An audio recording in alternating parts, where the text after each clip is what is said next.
하나님 말씀 요한계시록 9장 4절입니다. 찾으셨으면 같이 합독해 올리겠습니다. 저에게 이르시되 땅에 풀이나 푸른 것이나 각종 수목은 해하지 말고 오직 이마에 하나님의 인 맞지 아니한 사람들만 해하라 하시더라. 아멘. 인 맞지 아니한 사람들만 해하라고 말씀했습니다. 요한계시록 9장에 보면 먼저 하늘에서 땅에 떨어진 별이 있었고 그 별이 무저갱이 열쇠를 받았다고 그랬습니다. 그 열쇠를 가지고 무저갱을 여니까 그 무저갱에서 큰 풀무의 연기 같은 연기가 올라와 해와 공기를 어둡게 한다고 하였습니다. 이 말씀은 얼마 전에 우리가 함께 살펴봤던 그런 말씀입니다. 이 땅에서 마귀의 권세, 지상에서의 권리를 가진 자가 배도적인 사상을 가지고 미혹의 의감을 자기 지옥 무저갱에서부터 올라오게 해서 영적 의감을 온 세계에 가져오게 할 것을 말씀한 것이 1절로 2절 말씀이다. 지금 우리가 요한계시록 이 9장 5째 나팔이 불려진 이 시기에 분명히 살고 있습니다. 영적으로 굉장히 혼탁하고 영적으로 아주 어두운 시기를 우리는 살아가고 있습니다. 그럴수록 우리에게는 무엇이 필요하냐? 베드로후서 1장 19절에 있는 말씀처럼 또 우리에게 더 확실한 예언이 있어. 어두운 데 비치는 등불과 같으니 날이 새어 샛별이 너희 마음에 떠오르기까지 너희가 이것을 주의하는 것이 가하니라. 더 확실한 예언이라는 확실한 등불을 가지고 해와 공기를 어둡게 하는 이 미혹의 의감을 이 시기에 우리가 뚫고 돌파하고 나아갈 수 있어야 된다고 얼마 전에 함께 이 말씀을 보면서 살펴보았었습니다. 그 연기, 그 미혹의 의감, 무신론이고 유물론이고 반기독 사상이라고 정리할 수 있습니다. 이 흑암의 연기는 미혹의 흑암인데 무신론, 유물론, 반기독 사상으로 요약할 수 있습니다. 이 연기를 사람이 들이마시면 사람이 무신론, 유물론, 반기독 사상을 가지게 됩니다. 또 무신론, 유물론, 반기독 사상이라는 것이 마치 연기와 같이 아주 사람이 알아채기 어렵게, 그런데 그 연기를 들이마시면 아주 치명적인 데미지를 줄 수 있는 그런 특성을 가지고 이 시대의 모든 사람들에게 아주 강력한 영향력을 끼치고 있다는 것을 우리는 말씀을 통해서 알아야 합니다.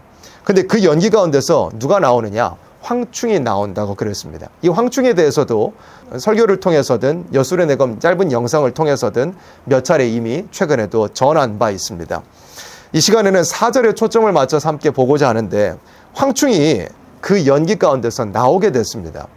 지금 이 시기가 연기가 가득한 시기인데 이 무신론, 유물론, 반기독 사상이라는 미혹의 연기를 깊게 들이마신 자들이 마치 황충이와 같이 쓰임받는 때가 앞으로 있을 것이라고 계시록 9장 3절 이하에는 말씀합니다. 지금 우리는 1절로 2절과 같은 시기에 살고 있고 아직 3절과 같은 시기가 오지는 않았습니다. 지금도 물론 그런 미혹의 의감을 들이마신 자들이 황충이와 같은 자들이 지금도 물론 있긴 하지만 계시록 9장 3절 이하에서는 5달이라는 이 기간 동안에 황충이들이 권세를 받고 나오는 모습에 대하여 말씀한 것이므로 명확하게 좀 세밀하게 들어가자면 아직은 우리가 3절과 같은 시기에, 그러니까 황충이들이 사람을 해할 수 있는 권세를 받아가지고 나오는 5달이라는 기간에는 분명히 들어가지 않았다는 것도 우리가 알고는 있어야 합니다. 똑같습니다. 오늘도 이제 이 말씀에 대해서 보겠지만 앞으로 인을 맞을 사람들이 있고 또 인을 맞을 시기가 있습니다. 근데 앞으로 인을 맞을 사람들, 앞으로 인을 맞을 시기에 들어가서 인을 맞을 사람들이 지금 오늘이란 날에도 살고 있을 거잖아요. 우리가 또 되기를 소망하잖아요. 근데 아직 우리가 인 맞을 시기가 되지 않았고 우리가 또 인 맞은 사람이 분명히 안 되었습니다. 마찬가지로 앞으로 황충이와 같이 쓰임받을 자들이 있습니다. 그런데 아직 성경의 말씀한 이 계시록 9장 3절 이하의 말씀한 황충이들에게 사람들을 해할 만한 권세가 주어지는 5달이라는 기간이 아직 안 되었다. 그걸 지금 전하고 있는 겁니다.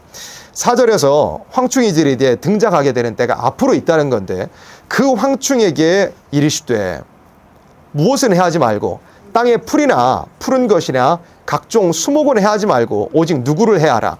오직 이마에 하나님의 인 맞지 아니한 사람들만 해하라 하시더라 그랬습니다.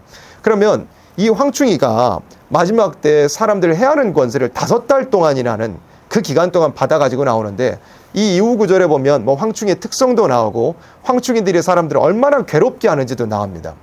죽이는 권세는 주지 않았지만 죽도록 괴롭게 할 수 있을 만한 그런 권리, 권세를 이 황충에게 주었다라고 성경 말씀합니다. 그러면 우리가 이런 환난을 당하고 싶은 사람은 아무도 없을 겁니다. 근데 이 환난을 피하려면 어떻게 해야 되죠? 인을 맞아야 된다라는 결론이 성경에 나옵니다. 인 맞지 아니한 사람만 하라 그랬으니까 우리가 하나님께 인을 맞아야 합니다. 근데 성경에 보면 인이 두 가지로 구분이 됩니다. 먼저는 에베소서 1장과 고린도후서 1장 말씀에 보면 성령의 인이라는 것이 나옵니다. 그 성령에는 우리가 예수님을 영접하고 예수님이 나의 주인이 되시고 우리가 물과 성령으로 거듭난다면 성령께서 우리 중심에, 우리의 심령에 인을 쳐주시는 겁니다. 이 사람은 하나님의 백성이다. 이 사람은 하나님의 자녀다. 이 사람은 지옥에서 예수 거룩한 피로 건져냄을 받은 사람이다. 천국의 시민권을 받은 사람이다 하고 성령의 약속의 보증의 인을 쾅 찍어주시는 겁니다. 지금은 이 자리에 있는 우리 모두들은 그 성령의 인을 이미 받은 사람이 됐습니다. 빼앗길 수 없습니다. 내가 얻어낸 거 아닙니다. 예수께서 십자가에서 홀로 구원을 완성하시고 우리에게 그 인을 영원전부터 택하여 놓으셨던 우리에게 그 인을 찍어주신 겁니다. 쳐주신 겁니다.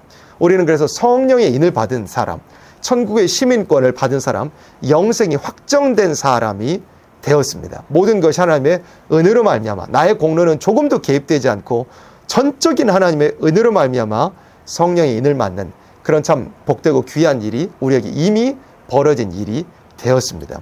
그런데 하나님께서 성령의 인 맞은 것으로 그치지 아니하시고 그 인을 주신 것으로 그치지 아니하시고 마지막 때는 하나님의 인을 맞아야 된다라고 말씀합니다.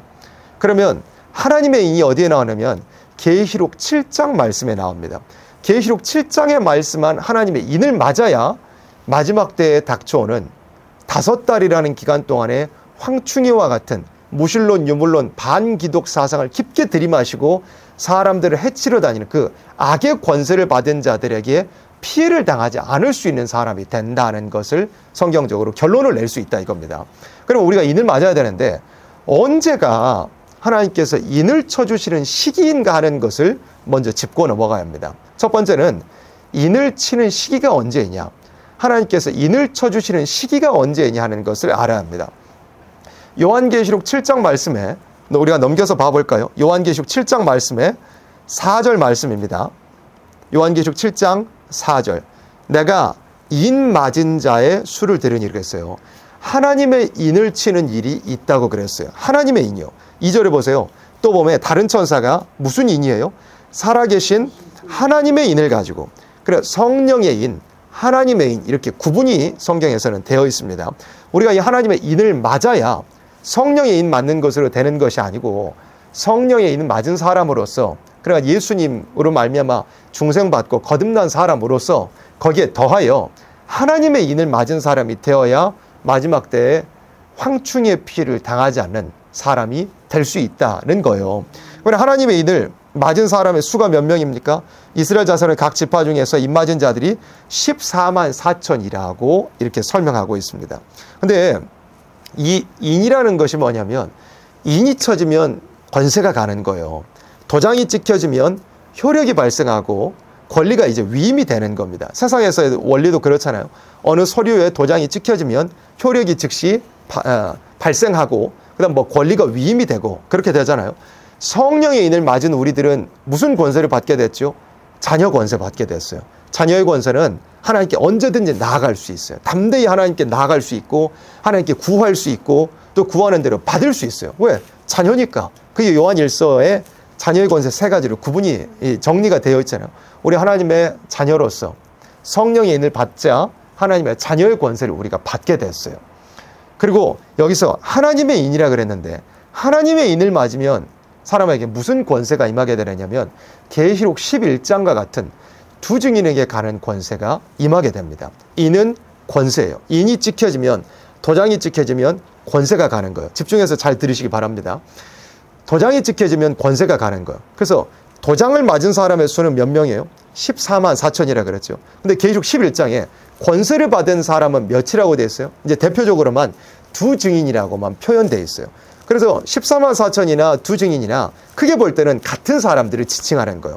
그럼 인을 맞은 사람들이 권세를 받은 사람이고 그 권세 받은 사람들이 뭐 한다 그랬죠? 내가 나의 두 증인에게 권세를 주이니 저희가 굵은 베옷을 입고 1260일을 예언하리라 그랬어요. 그 1260일이라는 기간 동안 인을 맞은 사람, 권세 받은 사람 14만 4천 두 증인이 예언한다라고 되어 있어요. 백성과 나라와 방언과 임금에게 다시 예언한다고 되어 있는 것. 그때가 언제냐면 전 3년 반이라는 기간입니다. 정리되셨습니까? 어렵지 않죠? 인을 맞은 사람 14만 4천이라는 사람, 두 증인이라는 사람, 권세를 받은 사람이 언제라는 기간에 전 3년 반이라는 기간에 백성과 나라와 방언과 임금에게 다시 예언하는 일을 하게 될 거라고 한 겁니다. 그래서 인을 맞을 시기가 언제냐면 바로 전 3년 반이라는 시기에 인을 쳐주는 일이 마지막 때는 있게 돼요. 근데 전 3년 반이라는 시기가 들어가기 전에 우리가 하나님께 인정을 받아놔야 전 3년 반이라는 시기에 들어가서 도장이 찍혀지는 겁니다. 이거 어려운 원리 아니거든요. 세상에서도 우리가 무슨 서류에 혹은 무슨 계약서에 도장을 찍을 것 같으면 계약서 보자마자 바로 도장 찍습니까? 그렇지 않죠. 우리가 뭐 물건을 매매한다든지 뭐 주택을 매매하다든지 뭐 중요한 서류에 도장을 찍을 것 같으면 우리가 미리 뭐 집이라면 집을 살펴보고 혹은 뭐 물건이라면 물건을 살펴보고 모든 것을 조목조목 세밀하게 살펴본 다음에 그리고 서류에 있는 것까지 다 확인한 다음에 그 다음에 도장을 찍어서 효력이 발생하거나 뭐 권리가 위임되거나 그렇게 되잖아요. 하나님께서도 전 3년 반이라는 기간을 어떻게 보고 계시느냐면 도장을 찍는 시간이 전 3년 반이라는 시간입니다. 그때 가서 우리가 인정을 받는다는 게 아닙니다. 오늘이란 날에 하나님께 우리가 인정받는 삶을 살고 인을 맞을 만한 자격을 오늘이란 날에 우리가 갖추어 나가는 것이 먼저는 중요한 겁니다. 하나님께서 언제 인을 쳐주시는지 우리 사람으로서는 그 날을 알 수 없습니다. 그 날을 안다면 어떻게 되냐면 예수님 재림 날을 알아버리거든요. 왜냐하면 전 3년 반에 이 인치는 기간이고 전 3년 반이 끝나면 예수님 재림하신다 그랬으니까 전 3년 반이 언제인 줄 알면 예수님 재림의 날짜를 알게 돼버리는 거예요. 그러면 재림의 날은 절대 알 수 없고 알 바 아니라 하신 것처럼 전 3년 반이 언제 시작되는지 그 날짜는 우리가 알 수 없습니다. 알 수 없으니까 오히려 어떻게 해야 되죠?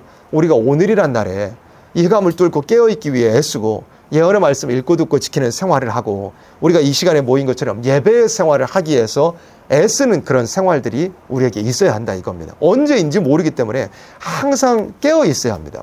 준비되지 못한 사람에게는 그 날이 어떻게 닥쳐올까요? 도적과 같이 또 덫과 같이 전혀 준비되지 못한 상태로 그 날이 임하게 될 것입니다. 준비되지 못한 사람은 도장 맞을 수 있을까요? 인정받을 수 있을까요? 인정받지 못하겠죠. 인 맞지 못하면 황충의 피해를 무섭게 당하게 될 겁니다. 그래 오늘이란 날에 언제인지 모르지만 분명히 아직 전 3년 반이라는 시간이 시작되기 전인 오늘이라는 날에 우리가 하나님께 인정받을 만한 신앙생활, 예언의 말씀을 지키는 생활을 해 나아가야 한다는 겁니다. 근데 날짜는 모르지만 징조는 알 수 있어요. 인을 치는 시기는 전 3년 반이라고 그랬습니다. 이 전 3년 반이라는 시기가 되기 전에 하나님께서 모든 사람들의 삶을 살펴보시고 그 신앙에 준비된 모든 것을 살펴보시고 그 다음에 전 3년 반에 들어가서 하나님께서 도장만 한 사람 한 사람 찍어주시는 거예요. 그러면 오늘이란 날에 우리가 날짜는 모르지만 징조를 보고는 알 수 있어야 합니다. 징조를 보고 더 깨어 있을 수 있어야 합니다. 여러 가지 전 3년 반이 시작되는 징조들이 성경에 나와 있는데 계시록 7장 우리가 이제 펼쳐놨으니까 계시록 7장을 기준으로 전 3년 반이 시작되는 그 가장 확실한 징조 중에 하나가 뭐냐면 평화의 시기가 와야 한다는 겁니다. 계시록 7장 1절 봐볼까요? 이 일 후에 내가 내 천사가 땅 내 모퉁이에 선 것을 보니 땅의 사방에 바람을 어떻게 해요? 붙잡아 바람으로 하여금 땅에나 바다에나 각종 나무에 불지 못하게 하더라 그랬어요. 천사가 땅 내 모퉁이에 섰고 바람을 붙잡아 놨어요. 불지 못하도록이요. 그리고 3절에 가로되 우리가 우리 하나님의 종들의 이마에 인치기까지 땅이나 바다나 나무나 뭐 하지 말라? 해하지 말라 그랬어요. 그러니까 이 네 천사는 뭔가 해롭게 할 그런 권세를 받은 천사를 보여준 거예요. 또 이 천사가 붙잡고 있는 바람도 뭔가 세상을 해롭게 할 그런 바람인 거예요. 근데 계시록 9장 말씀, 지금 이 시간에 자세히 보지는 않겠지만 계시록 9장 말씀에 보니까 이 네 천사가 놓이는 일이 있어요. 그래서 사람 3분의 1이 죽는 무시무시한 전쟁이 벌어진다고 그랬어요.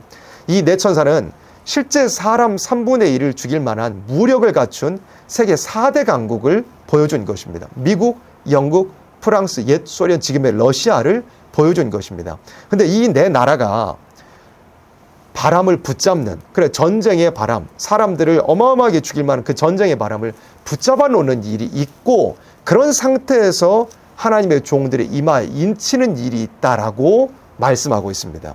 그리고 그 전 3년 반이라는 시간이 끝나고 나면 전쟁의 바람이 놓여 사람 3분의 1이 죽는 무시무시한 전쟁이 벌어지고 후 3년 반으로 진입하게 되는 거거든요.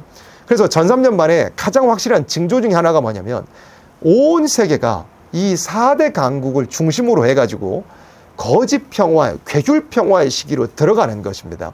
그렇다면 그때가 이제 닥쳐온다면 전 3년 반의 시기가 우리가 날짜는 절대 모르지만 가까워 왔구나 하고 더 깨어있고 각성해야 된다는 것을 우리가 알아야 된다는 겁니다. 계시록 7장의 말씀처럼 네 천사가 붙잡히는, 그리고 계시록 9장을 통해 알 수 있듯 유브라데, 그러니까 중동을 중심해 가지고 네 천사가 우리 서로 싸우지 말자, 우리 서로 다투지 말자, 전쟁하다간 다 죽는다, 우리 서로 악수하고 평화의 사신을 보내고 조약에 사인하고 그래서 전쟁을 벌이지 말자라고 하는 그런 거짓 평화, 괴율 평화의 시기가 있고, 그런 가운데서 하나님의 종들이 인을 맞는 일이 시작될 거라고 계시록 7장에 순서대로 이렇게 정리되어 있는 겁니다. 계시록 7장에만 말씀한 게 아니거든요. 작은 책 요한계시록은 선지서의 말씀하고 연결이 돼야 합니다. 대표적으로 스가랴 1장 말씀에 보면 스가랴 1장에 여호와의 사자가 등장합니다. 여호와의 사자가 화석녀 나무 사이에 곁에 선 것으로 이렇게 등장을 하거든요. 그 앞에 세 가지 색깔을 가진 말들이 각각 등장했습니다. 무슨 말이냐면 백마가 등장했죠. 그리고 홍마가 등장했죠. 그 다음에 자마가 등장했습니다. 그 세 말들이 명령을 받았습니다. 온 땅에 두루 다니라고요. 두루 다니고 나니까 무슨 일을 가지고 보고하느냐면 온 땅이 평안하여 정온하더이다. 그 보고를 하게 됐어요. 그건 뭘 보여준 거냐면 백마, 기독교 복음주의가 십자가, 예수의 죽으심과 부활의 복음을 가지고 온 세계 땅끝까지 천국 복음을 전하는 일을 하고 났다는 것을 보여준 겁니다. 그 다음에 홍마가 세계를 한 바퀴 돈다는 것은 공산 폭동으로부터 시작해서 온 세상에 공산 폭동, 그 혁명의 불길이 한번 세상을 한번 돌고 난 다음에 계시록 8장처럼 3분의 1이 공산화되었다는 것을 보여준 것입니다. 그게 함축되어 있는 겁니다. 그 다음에 자마, 계시록으로 하자면 청황성 말이 온 세계를 한번 미혹하는 일이 있다는 겁니다. 그리고 난 다음에 결론이 뭐죠? 온 땅이 평안하여 정원하더이다. 그렇게 되는 거예요. 그러니까 기독교 초림의 복음, 천국 복음을 가지고서 온 세상 땅끝까지 복음이 전파됐는데, 그리고 공산주의가 등장해가지고 세계를 한 바퀴 돌고 3분의 1 지역에 자리를 잡게 됐는데, 청황성 말이 온 세계를 한번 뒤덮고 다 미혹하고 나니까 결과가 어떻게 되느냐면 온 땅이 평안하여 정원하여지는, 그게 곧 뭐냐면 거짓 평화의 시기, 온 세상의 사람들도 심지어 교회들도 다 거짓 평화에 잠들어 버리고 안일함과 나타함에 빠져버리는 그 모습을 스가랴 1장에 보여준 겁니다. 그때 무슨 일이 벌어지느냐면 하나님께서 그 안일한 열국에 대해서 진노하시고, 그때 하나님께서 예루살렘에 먹줄이 쳐지리라 하신 거예요. 그게 뭐냐면 그렇게 세계가 잠들어 있고 거짓 평안하다, 정원하다, 그 안일함에 빠져 있게 될 때 하나님의 역사는 시작된다는 거예요. 먹줄이 쳐진다는 건 뭐냐면 하나님의 촛대교회가 이루어진다는 거고, 또 인치는 역사가 시작된다는 거하고 이제 연결이 될 수 있다 이겁니다. 그래서 계시록 7장에도 평화에 빠져 있을 때, 전쟁이 없다는 시기에 입맞은 종들이 인치는 역사가 시작된다 그랬고, 스가랴 1장에서도 평안하여 정원한 그 거짓 평안과 정원함에 온 열국이 빠져 있을 때 하나님께서 초대교회를 이루시는 역사를 시작한다고 말씀했습니다. 그리고 이사야 24장 같은 말씀에도 기억하실 겁니다. 괴율자가 괴율을 행하도다. 괴율자가 심히 괴율을 행하도다 그랬거든요. 그때 무슨 일이 있느냐면 이사야 24장에 동방 땅끝 바닷가에서부터 여호와의 위엄을 인하여 크게 외치는 역사가 있을 거라고 이사야 24장에 말씀했어요. 같은 뜻입니다. 괴율자가 심히 괴율을 행할 때 동방 땅끝 바닷가에서부터 여호와의 위엄을 인하여 크게 외치는 거예요. 그게 뭐냐? 거짓 평화의 시기가 닥쳐올 때 해 돋는 곳에서부터 살아계신 하나님의 인을 맞은 사람들이 일어나서 백성과 나라와 방언과 임금에게 크게 외치는, 다시 예언하는 역사가 시작될 거라고, 전삼년반이 시작될 거라고 말씀을 한 겁니다. 그래서 계시록 7장, 스가랴 1장, 그 다음 이사야 24장 이런 말씀들을 대표적으로 꼽아보면 거짓 평화의 시기가 온 세상을 덮을 때 전삼년반, 곧 하나님의 인치는 역사가 시작된다는 것을 우리가 알아야 한다 이겁니다. 그래서 인치는 시기가 언제냐? 우리가 인을 맞아야 황충의 피해를 당하지 않고 그 이후로 닥쳐오는 환난과 심판도 당하지 않게 되는데, 인치는 시기가 언제냐? 우리가 날짜는 알지 못해도 징조는 알아야 된다 그랬어요. 인치는 시기가 곧 전삼년반인데, 전삼년반의 징조는 뭐다? 세상이 거짓 평화로 들어갈 때가 곧 전삼년반이 가깝다는 분명한 징조가 된다. 그런 일이 벌어지는 것을 보거든 예수님 말씀처럼 우리가 고개를 들고 구속의 날을 기다려야 된다. 곧 인 맞을 날을 기다려야 된다. 그렇게 연결을 하고 정리를 할 수가 있겠습니다. 그러면 인 맞은 종들이 뭘 외치는지도 분명히 알아야 합니다. 근데 인을 맞은 사람들이 다시 예언한다 그랬잖아요. 백성과 나라 방언과 임금에게 다시 예언한다 그랬잖아요. 다시 예언이란 거 뭐냐면 말 그대로 다시 예언이야. 했던 예언을 다시 예언한다는 게 다시 예언입니다. 그러면 뭘 다시 예언하는 거예요? 누가 예언했길래 다시 예언하는 거죠? 누가 예언했느냐? 먼저는 구약의 선지자들이 예언했던 것을 다시 예언한다 이겁니다. 구약의 선지자들이 예언했었습니다. 그 예언의 내용을 그대로 다시 예언한다 이겁니다. 구약은 예고편이고 예표적인 역사라 그랬어요. 구약은 지금의 어떤 지정학적으로 하자면 팔레스타인이라는 아주 좁은 그 땅덩어리 안에서 하나님께서 이스라엘, 히브리 민족이라고 하는 그 하나의 민족을 배경으로 놓고서 구약이라는 그 시간 가운데 하나님께서 선지자들을 통해서 예언케 하시고 그것이 또 기록되게 하셨고 그 예언대로 또 이루시는 예표적인 역사를 이루어 오셨었던 것이었습니다. 근데 말 그대로 예표적인 역사이기 때문에 그 구약에 했던 그 예언은 다 종말을 향한 예언이었고 그것이 마지막 때 이루어져야 되기 때문에 백성과 나라 방언과 온 세상에 다시 예언돼야 되는 거예요. 구약은 예고편, 예수님 탄생하신 이후로 이 신약의 시대는 본편이라고 할 수 있습니다. 구약의 그 지역적인 배경으로는 팔레스타인 지경 거기고 또 이스라엘이나 뭐 이스라엘 나라, 유다 나라 거기가 배경이었고 마지막 때의 배경은 어디죠? 온 세계가 이제 배경입니다. 백성과 나라 방언과 임금. 구약 시대는 히브리인들 육적 이스라엘에게만 그 말씀, 선지자들의 말씀이 전해졌지만 이 마지막 때 누구요? 온 세상에는 영적 이스라엘에게 하나님 말씀이 주로 이제 예언되어야 합니다. 그래서 그러면 그 내용도 알아야 되잖아요. 구약의 하나님 백성들에게 전해졌던 선지자들의 예언이 뭐였어요? 심판과 새 시대로 딱 두 가지로 요약할 수 있습니다. 심판과 새 시대. 하나님 백성들이 다 부패했으니까 회개하지 않으면 심판받는다. 그러나 회개하고 남은 자들은 그 심판을 피하고 고향 땅으로 돌아와서 회복을 이루게 될 것이다. 그게 선지서 전체로 요약하면 심판과 새 시대 딱 두 가지로 요약될 수 있습니다. 선지자들이 다 공이 뭘 예언했느냐면 북방환란 온다. 그걸 예언했어요. 아직 북방환란이 오기 전에요. 북방환란이 아직 오기 전에 북방환란이 올 것이다. 그리고 다 포로 될 것이다. 아이벤 여인을 가를 것이다. 아이들이 반석에 메어쳐 부서질 것이다. 그 기근이 올 것이다. 너무 무시무시한 칼의 환란이 올 것이다.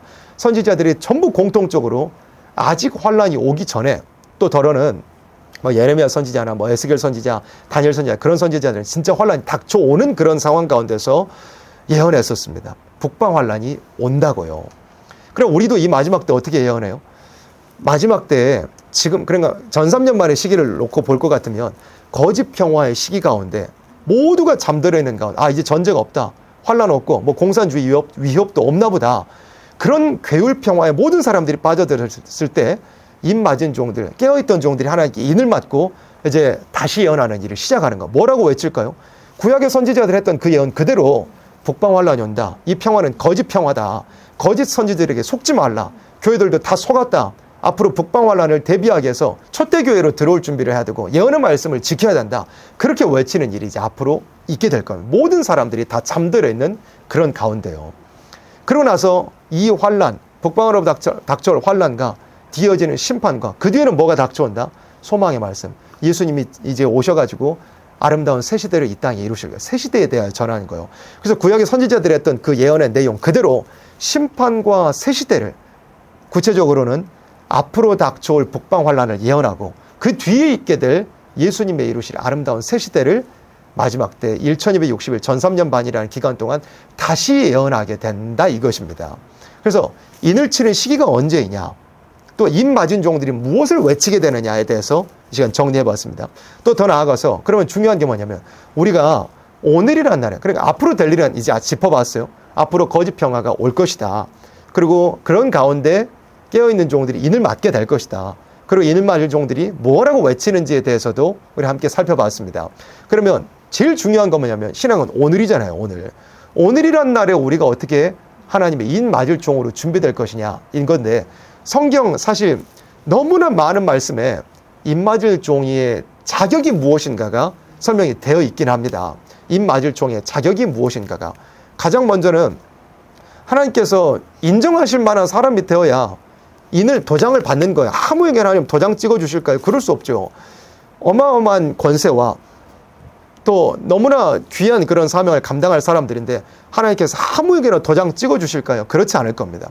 정말 하나님께 인정받을 만한 사람이어야 하나님께 도장을 받을 수 있어요. 계시록 2장 말씀을 보면 이제 철장의 권세를 주신다고 말씀했어요. 만국을 다스리는 권세, 철장으로 질그릇 깨뜨리는 것과 같이 하게 되는 그런 권세를 주신다 그랬는데, 두아디라 교회 말씀할 때 어떤 사람에게 그 권세를 주신다 그랬을까요? 그게 곧 입맞을 사람의 자격이거든요.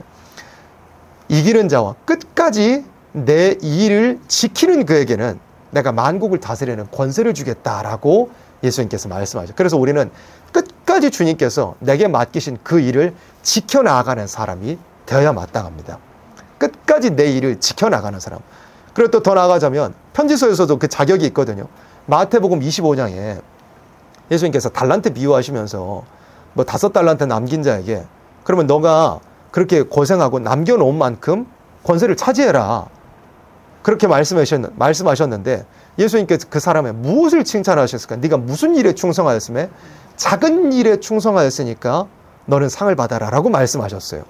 그리고 우리 하나님께 인정받기 위해서는 내게 맡기신 일, 뭐 앞으로 내가 뭐 큰 일을 행하겠다, 뭔가 허영심에 빠지는 게 아니고 오늘이란 날에 이미 나에게 맡겨주신 그 작은 일에 사람 보기에 보잘것없는 것 같고 누가 알아주지 않는 것 같고 정말 은밀한 가운데 매일 반복해야 되는 그런 작은 일들을 우리가 충성해 나갈 때 하나님은 그걸로써 오늘이란 날에 인정해 주시고 전 3년반 들어가면 너는 그때 너의 그 작은 일에 충성했던 걸 내가 기억한다 하고 도장을 찍어 주시는 거예요.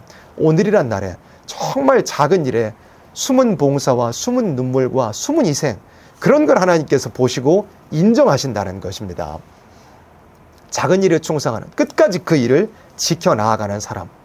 그래, 사람이 알아주지 않고 은밀한 가운데 하나님만 마주해야 하는 일이면, 뭔가 사람이 믿음이 없으면 그걸로 인정받는다는 사실을 알지 못하면 이거 내가 언제까지 이것만 해야 되느냐, 나는 뭔가 큰 일을 찾아봐야 되겠다, 허영심에 빠질 수도 있고 또 믿음이 식고 흑암에 눌려서 또 그 작은 일 맡아 하던 것을 그냥 접어버릴 수도 있고, 그래가지고 인정을 받을 수 없다는 겁니다. 정말 주님의 주실 상급을 기다리고 바라면서 내가 이 작은 일로만큼은 하나님께 인정받아야 되겠다는 그런 사상을 가지고 해나갈 때 그게 인 맞을 사람의 자격이 되어간다 하는 것입니다. 그리고 또 계시록 5장에 보면 땅에서 왕 노릇하리로다 그랬거든요. 5장 10절에 보면 누가 왕 노릇한다 그랬냐면 나라와 제사장 된 사람으로서 땅에서 왕 노릇한대요. 제사장의 사명을 잘 감당하는 사람들이요, 하나님께 상달되는 제사를 올려드리고, 또 로마서 12장처럼 몸을 가져와서 하나님께 제사 드리고, 또 모세오경에 나온 그 제사장의 그 사명처럼 우리가 아침 저녁으로 아침에 양 한 마리, 저녁에 양 한 마리 매일 드리는 그 상번제, 우리 하나님께 상달되는 그런 분향과 상달되는 그 제사, 예수의 피로 드리는 그 신령한 예배 생활을 하는 사람들이야 되어야 우리 하나님께 인정받을 만한 사람이 될 수 있다는 것도 알아야 합니다. 또 편지서에서도 디모데후서 2장 말씀에 보면 뭐 하면 왕 노릇한다 그랬을까요? 참으면 왕 노릇한다고 했어요.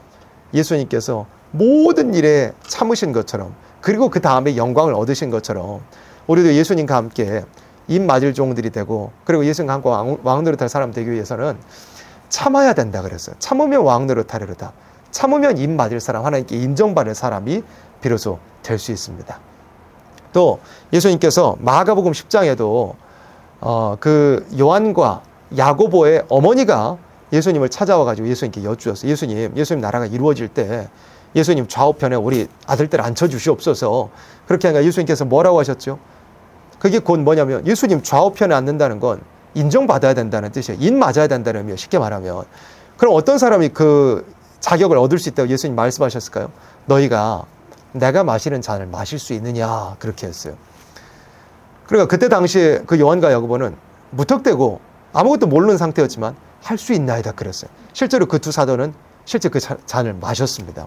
그래서 이 마지막 때도 우리가 하나님께 인정받을 만한 사람이 되기 위해서는 예수님이 마시신, 예수님께서 감당하신 그 쓴 잔을 우리도 감당해야 된다는 결론이 나오게 되는 것입니다.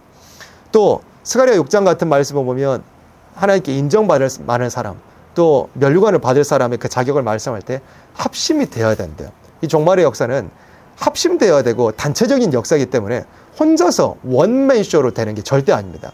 반드시 동역자들과 함께 서로 희생하고 서로 깎여가고 서로의 부족을 돌아보면서, 자기의 부족을 돌아보면서 하나님의 인정받으실 만한 그런 합심된 단체를 이루어 나가야만 하나님께 인정받을 수 있게 되는 것입니다. 그리고 이 계시록 9장, 오늘 본문이었죠.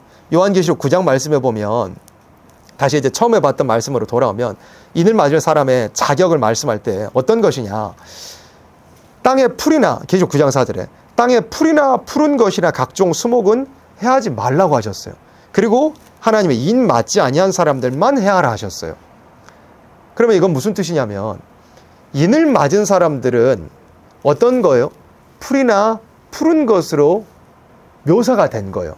인을 맞지 아니한 사람들은 어때요? 푸르지 못하다는 상태로 묘사가 이렇게 된 거예요. 그리고 우리 하나님께 인 맞기 위해서는 우리의 심령 상태가 열매를 맺을 만한 파릇파릇한 그런 모습으로 항상 준비되어 있어야 합니다. 근데 식물이 열매를 맺어내기 위해서는 식물이 뭘 잘 맞아야 돼요? 비를 잘 맞아야 돼요. 비를 잘 맞아야 식물이 파릇파릇해서 열매를 내놓을 수 있다 이겁니다. 비를 잘 맞지 못하면 말라 비틀어집니다. 그 상태가 뭐냐면 인 맞지 못할 사람의 심령의 상태를 보여주는 거예요. 비를 잘 맞아야 돼요. 아모스 4장 말씀에서도 어떤 것에는 하나님이 비를 내리고 어떤 것에는 비를 안 내린다 그랬거든요. 그런데도 비를 맞지 못한 사람들이 하나님께 돌아오지 않는데요. 그러니까 이 마지막 때는 은혜의 문이 점점 좁아지는 시대입니다. 그리고 계시록 11장에 보면 입 맞은 종들이 이제 나올 때 아예 하늘의 문을 닫아가지고 비 오지 못해. 그는 은혜의 역사를 아예 걷어버려. 입 맞은 종들이 있는 곳 외에는 아예 은혜의 역사를, 성령의 역사를 다 그쳐버린다는 그런 의미입니다. 지금도 아직 그때가 되지 않았지만 은혜의 역사는 점점 좁아지고 있고, 오히려 사람들과 교회는 더 흑암에 짓눌리고 있는 그런 시대입니다. 그런 좁아지는 가운데서 우리는 정말 미가 5장에 있는 말씀처럼 이슬과 같고 담비와 같은 그런 종들로서 하나님께서 주시는 매일 같은 이슬과 같은 은혜, 그리고 또 때때로는 폭포수와 같이 쏟아주시는 그런 담비와 같은 은혜에 항상 젖어 있기 위해서 내 심령이 파릇파릇하게 생명력 있는 내 심령이 되게 해서 우리가 애쓸 수 있어야 하는 겁니다. 또 입맞을 종의 자격 말씀할 때 미가 5장입니다. 미가 5장에서도 누구를 기다리지 말아야 된다 그랬어요? 인생을 기다리지 아니고 사람을 기다리지 않아요. 이거 엄청 중요한 겁니다. 이 세상 지금 오늘의 현실에 봐도 정치의 부분에서도 사람들이 다 누군가를 추종하고 있죠. 누구를 추종하고 누구를 추종하고 누구를 추종하고, 감옥 간 사람 추종하기도 하고, 지금 세워져 있는 자를 추종하기도 하고, 무슨 당대표를 추종하기도 하고, 또 누구를 옛날에 뭐 했던 사람을 추종하기도 하고, 다 누군가를 추종. 그렇게 해가지고는 하나님께 입 맞을 종으로 준비가 안 된다 이겁니다. 미가 7장 말씀처럼 이렇게 인심이 악화되고 선한 지도자들이 나올 수 없는 이 시기에 오직 나는 누구를 우러러본다? 여호와만을 우러러봐야 돼. 그래야 하나님께 인정받는다 그랬어요. 정치뿐만입니까? 이 교회 안에서도 교회가 강단에서 우상화되어 있는 거예요. 교회에서 사람 따라가면 망하는 겁니다. 우리는 절대 사람 중심하여 모이는 곳이 되어서는 안 됩니다. 우리는 예수만 중심에서 모여야 됩니다. 사람 있다고 모입니까? 사람 없다고 흩어집니까? 그래가지고 그 교회에 대한 교회가 아닌 겁니다. 우리는 예수님이 항상 계시기에 예수님만 중심하여 모이고 말씀 하나만을 중심하여 모여야 합니다.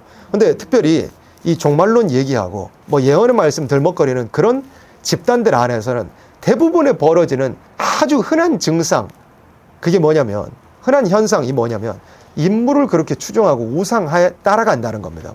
죽은 사람을 뭐 추종한다더니 어떤 사람이 그 단체에 그 집단의 교주처럼 되어서 그 사람만 믿고 따라가야 뭐 구원이 있다느니 그런 식으로 또 그걸 드러내놓고 얘기하진 않아도 자기가 뭐 마지막 때 쓰임받을 종이라느니 어떻게 감히 사람이 그렇게 자신 있게 얘기할 수 있습니까? 사실 예언의 말씀을 정말 제대로 깨달은 사람이라면 고백이 뭘로만 나와야 되느냐면 아모스 7장이에요. 야곱이 미약하니 어떻게 서리일까? 말씀을 정말로 바로 깨달은 사람이라면 그 선지서의 모든 책망이 나를 향하여 주신 책망으로 내가 하나님 앞에 뭐 속담처럼 쥐구멍이라도 있으면 숨고 싶은 심정밖에 안 남아야 돼요. 내 자신의 손끝만큼도 내가 하나님께 나는 쓰임받을 수 없는 사람이구나 라는 결론밖에 나올 수가 없게 되는 거예요. 그래가지고 결론이 또 뭐가 나오느냐, 하박국 3장처럼 주는 주의 일을 부흥케 하고 내가 뭐 아무것도 할 수 없어요. 주님께서 하셔야 됩니다. 그리고 그 다음에 결론이 뭐였죠?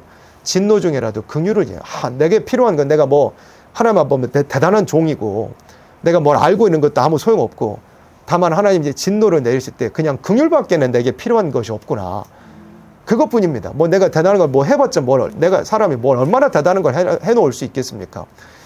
내가 오늘이라는 날에 나름대로 충성하고 나름대로 하나님 앞에 근신하고 신앙생활 해나가지만 그거는 다만 내가 해나가는 건 뭐밖에 안 되느냐면 긍휼을 얻을 만한 그래도 하나님께 드릴 말씀이 있기 위해서 하는 정도밖에는 사실은 아니야. 엄밀히 말하자면 내가 내 의로 구원받는 거 아닙니다. 지옥에서 건져냄 받는 건 내 의로 구원받지 않았습니다. 마지막 환난 심판도 똑같은 원리입니다. 내 의로 구원받을 수 없습니다. 하나님의 다만 긍휼로서 우리가 구원받는 것뿐입니다. 긍휼로서. 다만 우리가 그래도 긍휼을 얻을 만한 사람이 되기 위해서 하나님께 드릴 말씀이라도 있어야죠.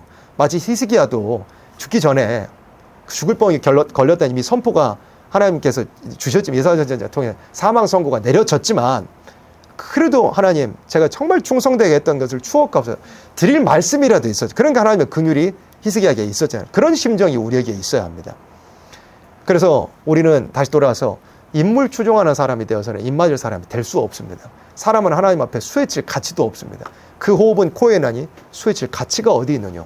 우리는 오직 하나님만 바라보고 오직 위에 계신 여호와만 바라보고 나아갈 수 있는 사람이 되어야 나아가는 사람이 되어야만 입 맞을 사람이 된다 이것입니다. 앞으로 무슨 5개월이라는 기간에 이 황충 때의 난리가 일어난다고 그랬습니다. 그걸 우리가 5개월 환란이라고 이름을 붙여 설명합니다. 5개월 환란은 입 맞지 아니한 자들을 해야 합니다. 그리고 입 맞은 자들에게는 손대지 못하도록 그런 허락이 하나님께서 주어지지 않았습니다. 허락되지 않았습니다. 그러면 정리하자면 입 맞은 사람들이 이 땅에 있을 때 입 맞지 아니한 자들만 골라 해야 하도록 이 황충이들이 악의 편에서 권세를 받아가지고 나오는 겁니다. 그러면 인을 맞을 사람들은 인을 이미 다 맞아 놔야 됩니다. 그래야 황충 때의 피해를 당하지 않습니다. 그래서 전 3년 반이라는 기간에 그 전 3년 반이라는 기간 1260일이 시작될 때 첫날부터 하나님께서 인을 쳐주시고 그리고 전 3년 반의 마지막이라는 기간에 인을 맞을 사람들 14만 4천 인을 다 맞고 나서 그 다음에 5개월이라는 기간에 입 맞지 아니한 자들만 골라야 하는 일이 마지막 때는 있게 됩니다. 그래서 전 3년 반을 구분하자면 마지막이 5개월이라는 입 맞지 않은 자들의 피해를 주는 기간이 있고 그 앞선 3년 반에서 5개월을 빼면 3년 1개월이죠. 그 기간에 인을 맞을 사람들은 다 인을 맞아 놔야 됩니다. 물론 아까 설명한 것처럼 그 기간 전 3년 반이 아예 되기 전에 우리가 입 맞을 종으로서 각자의 자리에서 방금 설명한 그 자격들을 우리가 이루어 나가며 하나님께 인정받을 만한 또 긍휼을 얻을 만한 그런 자격들을 이루어 나가야 한다는 것입니다. 또 전 3년 반이라는 기간을 외친 것처럼 5개월이라는 기간에 북방으로부터 전무후무한 무시무시한 환란이 함께 맞물려 오게 됩니다. 황충 때의 환란과 북방으로부터의 환란이 중동을 중심하여 앞으로 쏟아져 오게 됩니다. 거짓 평화의 시기가 먼저 있다 그랬죠. 그리고 그 가운데 깨어있는 종들이 하나님께 인을 맞는다 그랬죠. 전하는 내용이 뭐라 그랬습니까? 북방 환란이 온다. 그리고 이후에 새 시대가 온다. 예언의 말씀을 지켜야 된다. 그걸 전한다 그랬습니다. 그럼 전한 대로 이루어져야 되거든요. 이루어지는 때가 언제냐면 이 전 3년 반의 마지막 5개월이라는 기간에 전했던 대로 실제 북방 환란이 쏟아져 내려오게 됩니다. 그게 이사야 7장 8장의 내용이고 다니엘 11장의 내용이고 대표적으로 들 때 다니엘 11장에 보면 장소적인 중심이 어디냐면 중동이라 그랬어요. 북방 왕이 쏟아져 내려오는 때가 중동을 중심하여 북방 왕이 내려온다 그랬어요. 이사야 33장처럼 대적이 조약을 파하고 거짓 평화를 깨뜨리고 북방으로부터 환란이 쏟아져 내려오는 때입니다. 다니엘 11장에 보면 황충이들의 난리와 북방으로부터의 환란이 함께 맞물려 온다고 다니엘 11장에 설명이 되어 있어요. 어디를 중심하여? 중동을 중심하여. 그러니까 북방으로부터의 환란도 황충의 환란도 중동을 중심하여 시작해서 온 세계로 퍼져나간다고. 이사야 10장에 그랬죠. 북방으로부터 환란이 온 세계 중에 땅끝까지 행하시리라고 말씀했기 때문에 중동을 중심하여 시작된 황충 때의 난리와 북방으로부터 환란은 온 세상을 다 뒤덮게 될 겁니다. 그때 인을 맞지 못한 사람들은 피해를 당하지만 인 맞은 종들은 오히려 미가 5장과 같이 또 그 외에 여러 성경에 말씀한 것처럼 그 환란을 이기고 환란에 피해를 당하지 않을 뿐만 아니라 환란을 이기고 저 북방 땅에 있는 하나님의 택한 백성들을 구출해내는 그런 마지막 때 북진의 역사도 있게 될 겁니다. 그래서 그 가운데서 계시록 7장과 같이 셀 수 없는 큰 환란 가운데서 나오는 흰옷 입은 큰 무리, 많은 무리가 나오게 되는 일도 앞으로 있게 될 겁니다. 그게 이제 마지막 때에 닥쳐올 환란의 모습이고 또 환란의 기간이고 또 환란 가운데 입맞은 종들이 역사하는 그런 내용입니다. 이 시간에 그래서 인 맞지 아니한 사람들만 해라라는 말씀의 제목으로 우리가 인 맞은 종이 돼야 된다에 대해서 간단히 살펴봤습니다. 인을 맞을 시기가 언제인가? 또 인 맞은 종들이 무엇이라고 다시 예언하는가? 인 맞을 종의 자격이 무엇이고 어떤 모습을 우리가 오늘이란 날에 갖춰가야 되는가? 또 인을 맞고 난 다음에 앞으로 닥쳐올 환란의 모습이 어떠한가에 대해서 대략 우리가 함께 살펴보았습니다. 그래서 우리가 오늘이란 날에 신앙은 항상 중요한 게 오늘이란 날입니다. 오늘이란 날에 이렇게 시대가 흉흉하고 공의가 시행되지 못하고 악인이 득세하고 또 율법이 해이해지는 이 시기에 오늘 본 말씀을 토대로 우리가 오늘이란 날에 어떠한 신앙의 모습을 갖추어 가야 될 것인가? 중요한 한 가지, 인 맞을 종으로서 하나님께 인정받기 위하여 매일매일의 삶 속에서 싸워 승리할 수 있는 우리들이 되어야 되겠다 이것입니다. 그래서 오늘이란 날에 인정받아 하나님께 마지막 때 인을 맞고 마지막 역사에 크게 쓰임받을 수 있는 그런 우리들이 되어지기를 간절히 바라고 소망합니다. 아멘.